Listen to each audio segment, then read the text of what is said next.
Hi everybody, thanks for tuning in to another video. What I'm going to be showing you today is my PC running Shadow of the Tomb Raider particularly badly.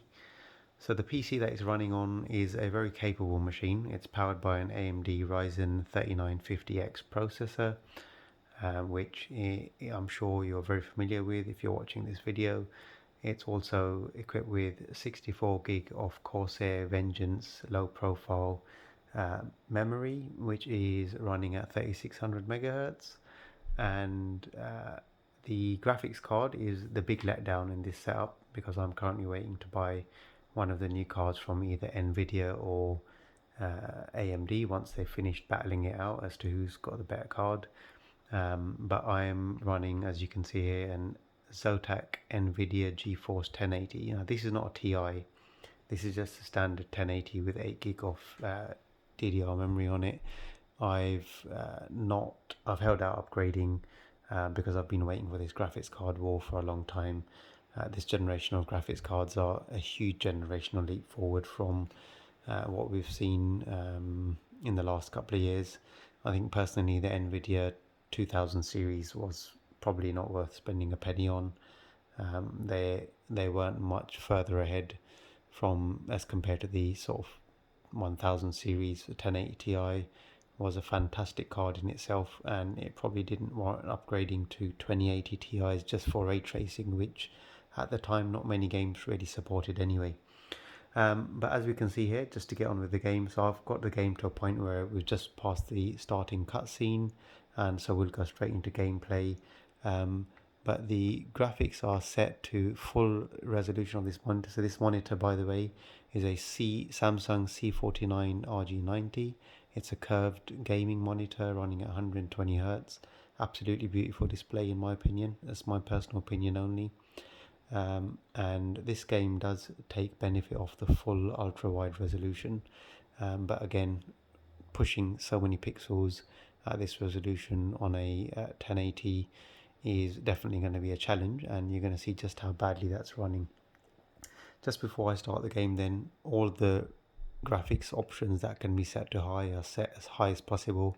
It's set to 120 Hz with VSync on, anti-aliasing is set to max, and all the other graphic settings are set to ultra just before the game starts. So I'm going to show you how badly it runs, and then what I'm going to do is I'll pause the video, I'll exit it, and I'll set the resolution a lot lower so that the game is actually playable, just so you can see the game running on an ultra wide monitor, and just to see that it is using the full capabilities of the ultra wide resolution and aspect ratio, and overall how nice it feels to play on such a wide screen.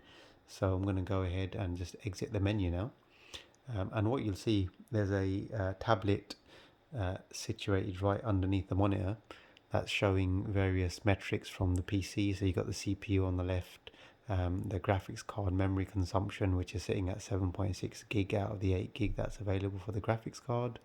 The GPU core running at 2000 megahertz, just sitting in the menu really at the moment. We'll probably see that ramp up in a minute. The GPU temperature 76 degrees. So one thing I'll say is my case is that my PC is and the case for the PC, is an Ncase M1. It's a fantastic little case. It's tiny, but it's extremely great from an airflow perspective. And once you've got the hardware mounted in it and fans configured correctly with the right curves, you do get really efficient cooling out of this unit. CPU temperature sitting at 58 to 60 degrees, and the frames per second, which is the interesting metric here that you'll be looking at while I'm playing, is currently sitting at 10 frames per second. We're not going to see much more than probably 20 frames per second during the game. So let's get to the game. This is the game. It's just past the initial cutscene. As you can see, there's a lot of lag there whilst I'm moving around. We're sitting at 9 frames per second. 9 frames per second is what we're sitting at. I didn't expect any more than that at all. And maybe in some cutscenes we might see it go up to 20, but other than that we're not going to see anything great at all, to be honest. But other than the demonstration of just how badly a 1080 runs Shadow of the Tomb Raider, and we shouldn't be surprised about that, the main thing here is the quality of the game. It's absolutely a monster from a detail perspective. No wonder people are using this for benchmarking new GPUs. It looks stunning, and hopefully you can appreciate from the video that having such a wide aspect ratio is fantastic, because you really do get a feel of everything around you whilst you're playing. And when you're sitting up close to the monitor and you're playing this, the monitor really fills your whole peripheral vision, and it's completely engrossing. You get engrossed in a game like this, it completely engulfs you in the action that's going on and around the character. So as you can see there, we're not getting much more than 10, 11, 12 frames a second. It's definitely playable, but it's not an enjoyable experience with such a lag like this, and it's not the way you'd want to play such a fantastic game like this.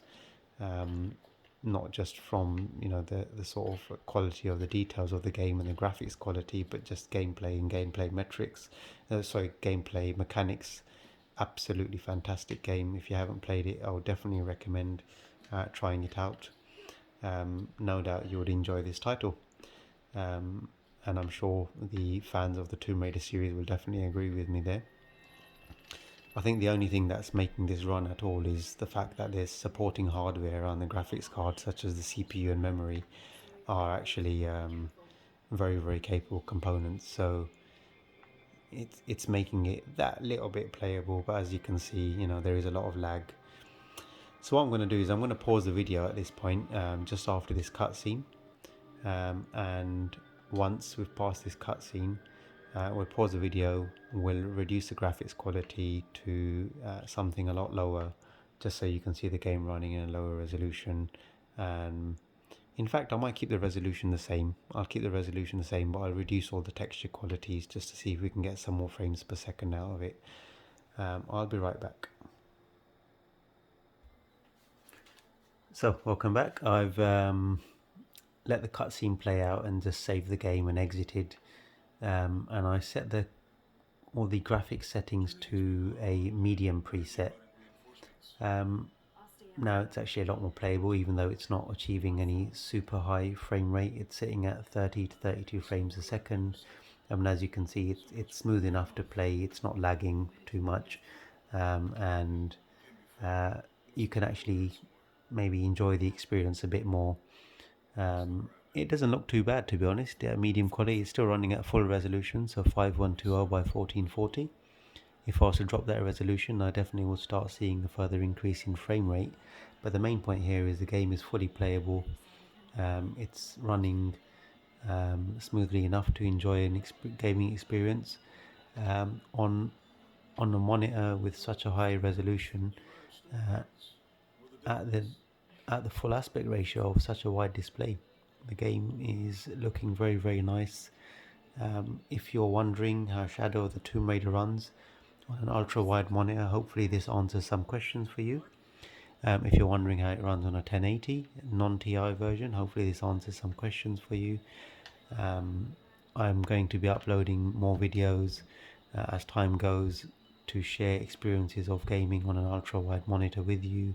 Maybe you're in a situation where you're trying to buy you're deciding on which monitor to buy, and you're having a difficult time deciding. If you're a gamer and you're deciding whether or not you should be buying an ultra wide monitor, hopefully these coming videos are going to help you to make your decision. If there's anything specific you want to ask about how it is to work and play day to day on a monitor of this size, please feel free to ask questions in the comment section below. I hope you've enjoyed this video. I hope it's been useful for you. As always, please like the video if you like it, and don't forget to hit that subscribe button down below. I will leave a link on the description on the tools that I'm using on my Android tablet to actually show you all the CPU and GPU metrics and frames per second on the tablet screen. It's very useful to have if you want to see how your computer is performing from a components perspective whilst you're gaming away. And again, take care, all the best, and look forward to seeing you in the next video. Thanks very much. Bye bye.